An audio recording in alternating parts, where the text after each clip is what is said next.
So, how did this all start? We'll get there. But firstly, Yami told the doc, and the doc told us, you should always start by showing where you're from. Throughout this trip, we've come to understand the value of place in identity. But like 85% of Australians, we're both edge clingers. Owen is from the top of the Blue Mountains, and Bobby is from the coal-rich landscape of the Hunter Valley. We both learned of architecture at the University of Newcastle, but for the past little while, our home has been our tent and the Australian landscape. Whilst learning at the University of Newcastle, we were lucky enough to be victims of radical practice. Rubber, can I tell you a story about police? Plumbers are more important than doctors. We learned about place, the value of process and being present, the undiscovered potential of architecture in Australia, the power of journeys and slowness. We learnt of ecology, health, smallness, and about architecture without a capital A. Institutionalised learning, however good, can never deliver the lessons that come from self-directed learning, filling a crucial gap between theory and actual buildings. And so, we stole these ideas and fitted them into a stolen hierarchy. And that hierarchy is Place, people, stuff. It's not just about buildings. We want to understand holistically.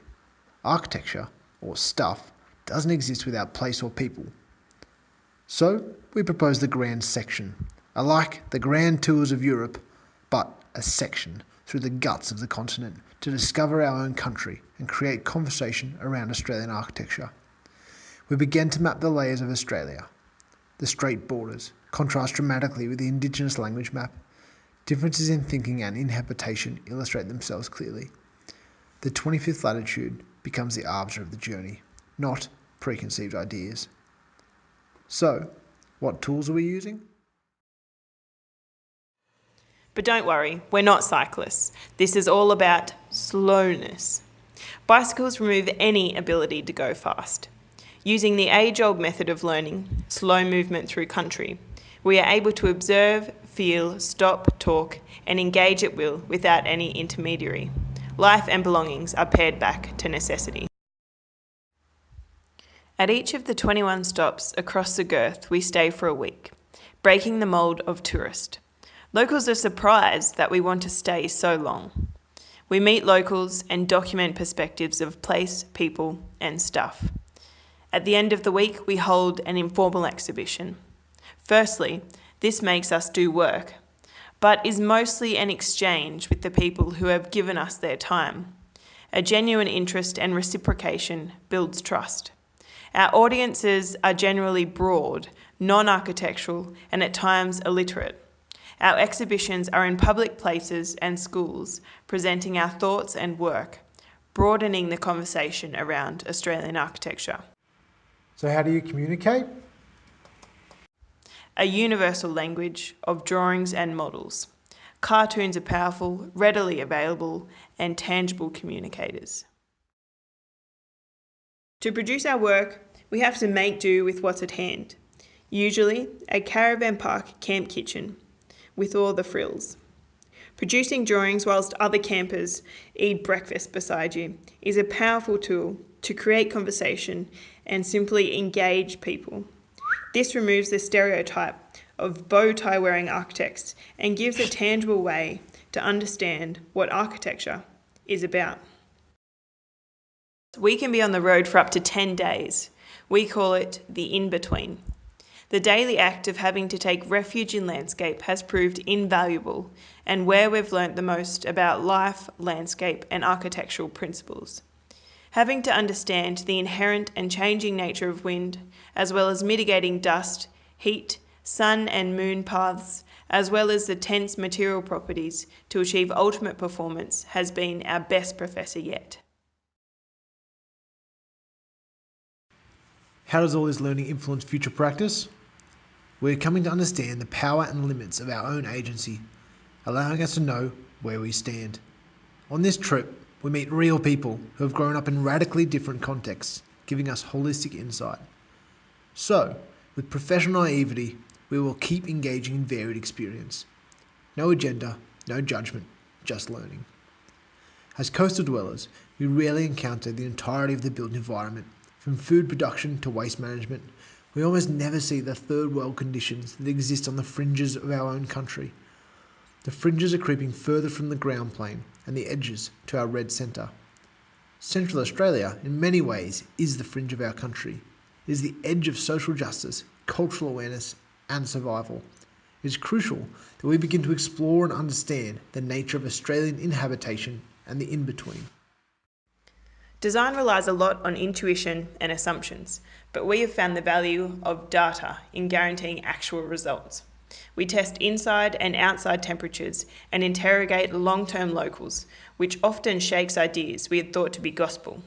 We now know that even a tent membrane will create a 4-degree temperature difference.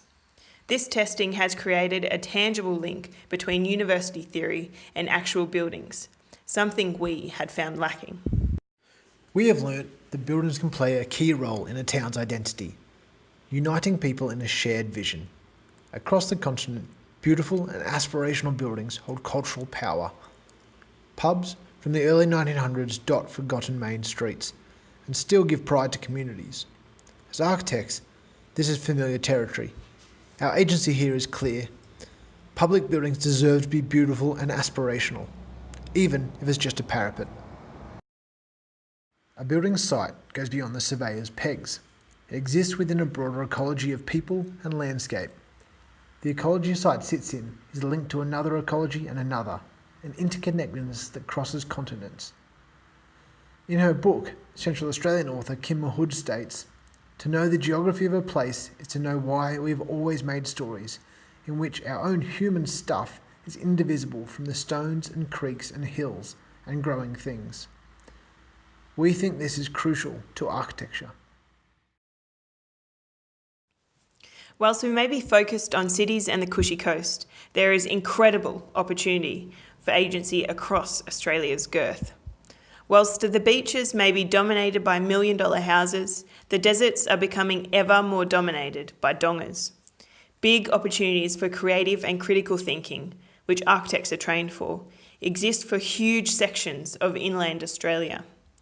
Industries are dying, with Indigenous art and tourism becoming oversaturated as most towns are turning to them for their future. What role could architecture play here? Cities are where we face huge challenges, but perhaps there are answers beyond the train stops and bus connections. Why are we not looking at the potential beyond the edge? This trip has given us skills, a confidence and direction for our own future agency, which has been invaluable. Finding one's own position to work from is certainly no easy task, but we think we are riding towards it. The grand section is a baseline study, but we hope to reinvigorate conversations surrounding Australian architecture in the seemingly forgotten inland. This is not an exclusive gig. If you have ideas, get in touch. The grand section doesn't stop here. Just like the exhibitions on the trip, we are planning a roving national exhibition off the back of the bike. A book, maybe even a roadmap. We hope to create a resource for other architecture students and practitioners. Stay tuned. The future is bright and maybe a little sandy.